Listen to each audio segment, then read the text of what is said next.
été vraiment agréablement surpris. Ils nous ont mis de l'ordre entre les mains. Après, on pouvait que essayer de faire un vrai film avec. Bonjour, Jérémy Billon, je suis travailleur en solidarité internationale et je viens vous expliquer la reconversion dans le cinéma avec la co-réalisation de mon premier film documentaire en long métrage qui s'intitule Morabeza, la force du mouvement. Un Cap-Vert qui met le sourire aux lèvres de ceux qui se l'imaginent, qui se le remémorent au travers du récit de leurs parents. Un joyau perdu, au centre du nouveau monde, mais qui aurait été délaissé, oublié.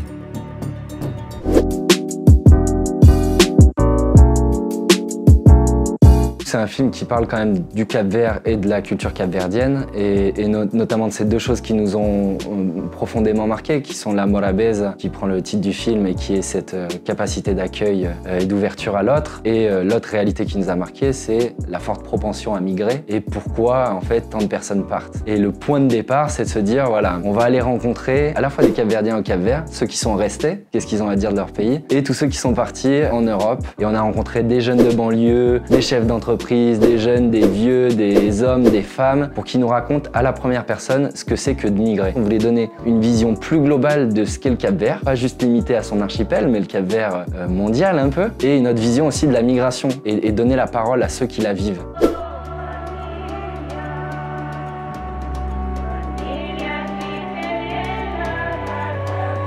Frappé par la Morabeza, cette curiosité et cet accueil de l'autre typiquement capverdien.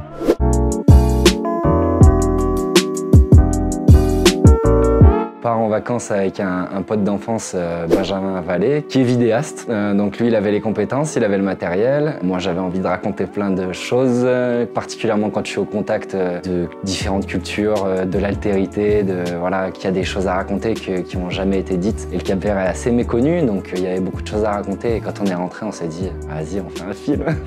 Au début, on prend des images de rap, de jeunes qui font du freestyle de rap dans la banlieue, et on nous amène de rappeur en rappeur. On se dit que ça va être ça notre sujet, et qui aurait été un bon sujet aussi, hein. Mais en fait, on se rendait compte aussi qu'il y avait un autre sujet qui était hyper présent, c'était celui de la migration, parce que le Cap-Vert, c'est un pays qui a des paysages sublimes, où il fait beau toute l'année, il fait 25 toute l'année, où la population est hyper accueillante et chaleureuse, qui vit paisiblement, il n'y a pas de conflit, etc.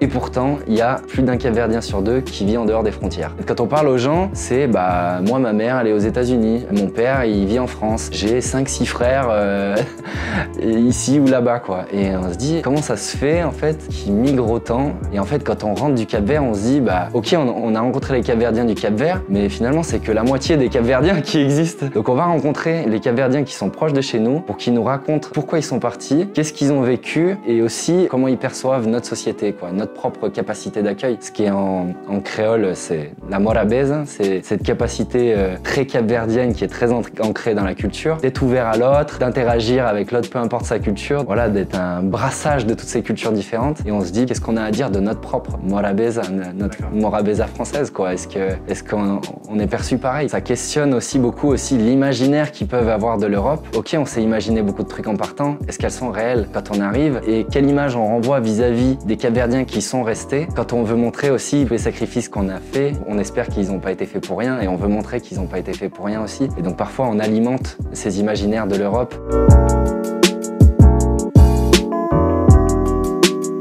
On a reçu un prix en Californie de l'Impact Docs Award qui récompense les films sur l'année qui ont le plus d'impact social. On a aussi été sélectionné dans un festival organisé par l'Organisation internationale pour les migrations, et on aura peut-être une diffusion aussi bientôt à l'UNESCO pour la Semaine de l'Afrique. Donc pour nous déjà, c'est énorme d'avoir pu être diffusé dans des pays différents. Quand on est porteur de témoignages, de pouvoir les amener jusqu'aux plus hautes sphères internationales, c'est une grande fierté, quoi. C'est fou. Enfin, on se disait, on est parti d'une idée de vacances, et voilà, on la présente à l'UNESCO peut-être bientôt, quoi. C'est vraiment cette culture de l'accueil. Pour autant, j'ai beaucoup voyagé, donc il y a des cultures accueillantes. J'en ai vu plein en Afrique, en Amérique latine. J'avais déjà d'autres points de repère, mais là, c'est quand même vraiment déstabilisant et dégoûtant à quel point les gens ils sont très avenants et t'invitent à manger, à dormir chez eux. Enfin, c'est fou, quoi.